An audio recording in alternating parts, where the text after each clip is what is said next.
taking apart a beautiful car and redoing it, which always makes me nervous. You ready, brother? I'm ready. Are you ready? I am ready. Rock and roll. Here we go. Ryan, come on, man. Bring out my Nomad. Mark's Nomad. In December 2021, Counting Cars disappeared from the schedule without a single explanation. One week, Counting Cars was airing as usual on the History Channel. The next day, it was gone, leaving only silence. That silence triggered a flood of rumors around Danny Koker, from illness to prison to the collapse of his business. But while the internet ran with speculation, the scandalous story was unfolding behind the scenes. So, what actually happened at Count's Kustoms? And why did one of TV's most recognizable car builders disappear without explanation? Join us as we uncover what really happened to Danny Koker. How a vampire Elvis mechanic ended up on national TV. Before any of the drama or lawsuits, there was a man in Las Vegas who dressed like a vampire crossed with an Elvis impersonator and introduced B-horror movies on a local cable channel called KFBT. From 1990 to 2000, Danny Koker was doing exactly that, hosting horror films in full vampire costume for a Las Vegas audience that found it either brilliant or bizarre, depending on their tolerance for theatrical weirdness. He was building the character that would eventually carry his entire brand, the Count.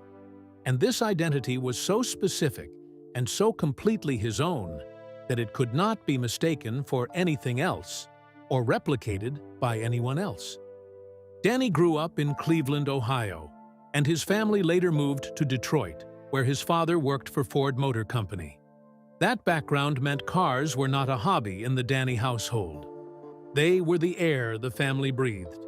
His grandfather's collection of classic cars planted the obsession early, and his father's presence in the Ford ecosystem meant Danny grew up understanding engines before he fully understood anything else about the professional world. When the family moved to Las Vegas, Danny started building Count's Kustoms in his own garage, working on vehicles for himself and his friends with no cameras and no audience beyond the people who drove their cars through his door. He was doing what he loved in the city that never slept, and the combination of his mechanical skill and theatrical personality made him the kind of figure who attracted attention without trying to. His connection to Rick Harrison, the owner of Gold and Silver Pawn Shop and the star of Pawn Stars, was the pivot point that changed everything. Rick started calling Danny in to appraise vehicles that customers brought to the pawn shop, recognizing that the man in the vampire persona who rebuilt old cars in a Vegas garage was also the most knowledgeable car expert he knew. Those appraisal appearances on Pawn Stars introduced Danny to the History Channel's audience and showed the network something they had not been looking for, but immediately understood the value of. A mechanic who was also a showman, who could look at a rusted-out 1970 muscle car and tell everyone not just what it was worth, but what it could become.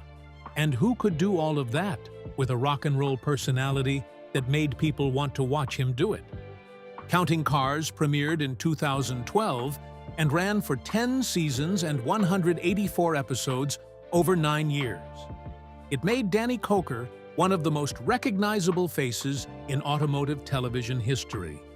The show was built on genuine talent and personality, and it ran long enough to become a fixture for millions of car enthusiasts. But while the cameras rolled and the audience watched the builds, something was happening behind the scenes at Count's Kustoms that the show never fully addressed.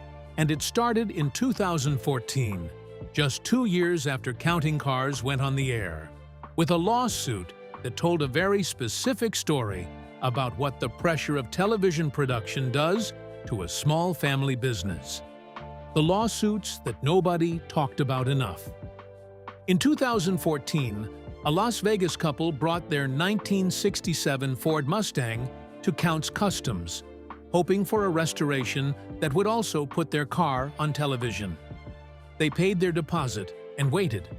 And then, according to their lawsuit filed in Courthouse News, they discovered that work had not even begun on the vehicle despite the time that had passed, that the shop had never intended to complete the work by the date they were promised, and that the car model the shop had in mind for the television treatment was not even their specific Mustang. The lawsuit was for $50,000, and it raised a question that every customer of a reality television shop has to sit with at some point. When a business is also a television production, whose interests are being served first? It was an early warning signal about the specific pressure of running a real custom shop inside a television production schedule that demanded dramatic builds and dramatic reveals on a timeline that suited the cameras rather than the craft. Counting Cars was built on the excitement of transformation. Cars going in broken and coming out beautiful. The reality of a custom shop is that great builds take time, and time is the one resource that a television production schedule never has enough of. The tension between those two realities was always going to produce friction, and the 2014 lawsuit was the first visible expression of it. 3 years later, in 2017, things got significantly worse inside the business itself. A former Counts Kustoms employee in a managerial and accounting role was accused of embezzling $75,000 from the company, using his access to company finances to siphon funds for personal expenses in a way that his position allowed him to hide for long enough to do serious damage. Danny Koker eventually confirmed the embezzlement directly to a journalist who visited Counts Kustoms in 2025, making clear that it happened, that it was perpetrated by someone in a trusted position inside the business, and that the person responsible had been removed. He was emphatic in that same conversation that Ryan Evans, the lead painter and fan favorite who had been the subject of embezzlement rumors online for years, had absolutely nothing to do with it. The internet had assigned the blame to entirely the wrong person, and the actual person responsible had been dealt with quietly, legally, and without a public announcement that might have given the story the oxygen it did not deserve. The combination of the 2014 customer lawsuit, the 2017 internal embezzlement, and the ongoing challenge of running a genuine custom shop inside a reality television framework created a pressure environment at Counts Kustoms that never fully resolved during the show's run. Each new season had to produce compelling television while also managing the real-world consequences of being a business that customers, employees, and vendors all interacted with based on what they saw on screen. The gap between the television version of the shop and the real-world version was always there, and it grew wider with every season.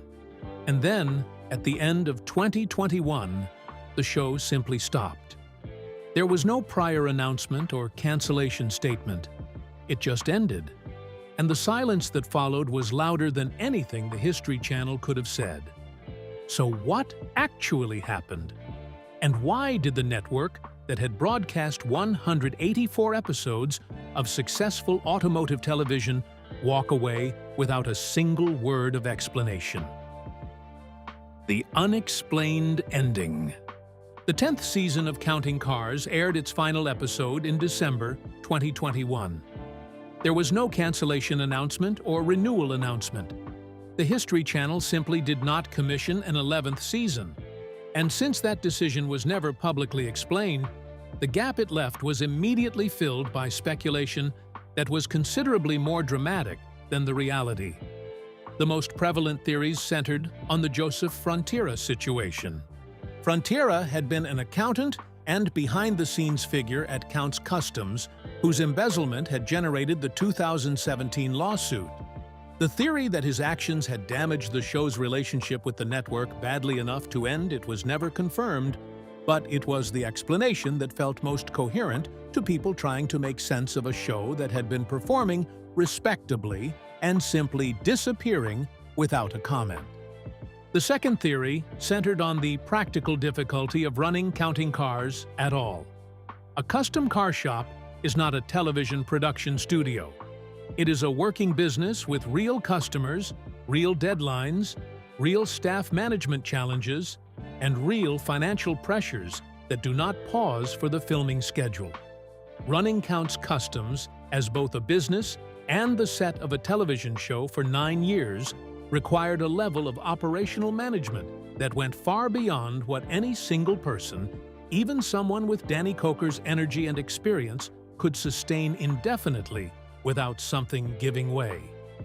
The behind-the-scenes pressure of being always on for the cameras while also trying to run a genuine custom shop had been building for years, and the end of the 10th season may simply have been the moment when everyone involved understood that the sustainable version of Counts Kustoms was the one without a film crew embedded in it.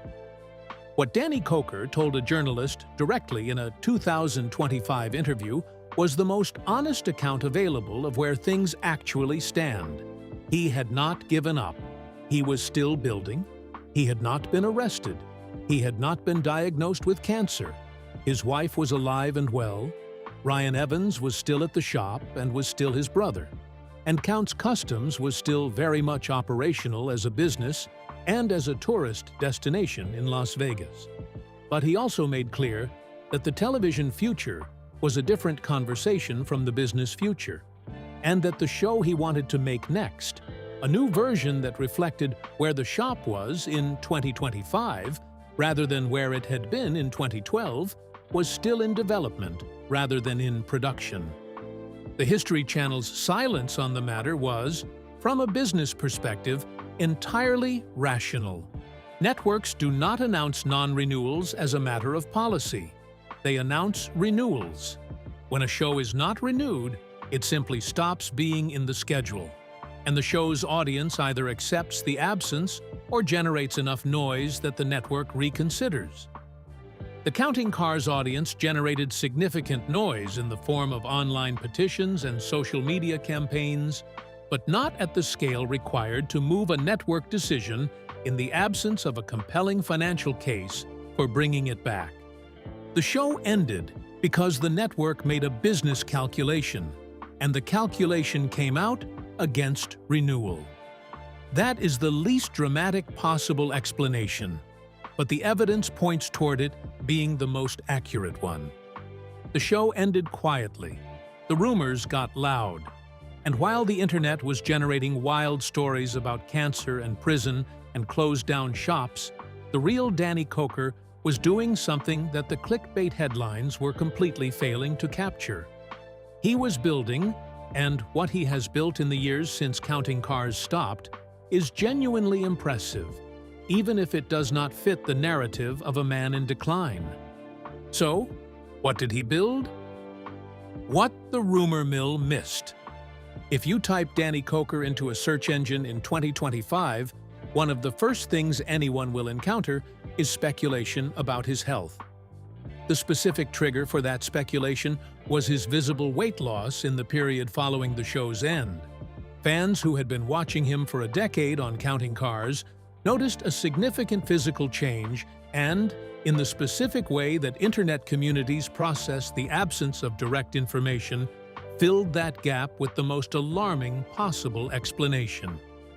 Cancer became the most widely circulated theory, appearing in YouTube thumbnails and Facebook posts across the automotive fan community with a consistency that suggested it was an established fact rather than unfounded speculation.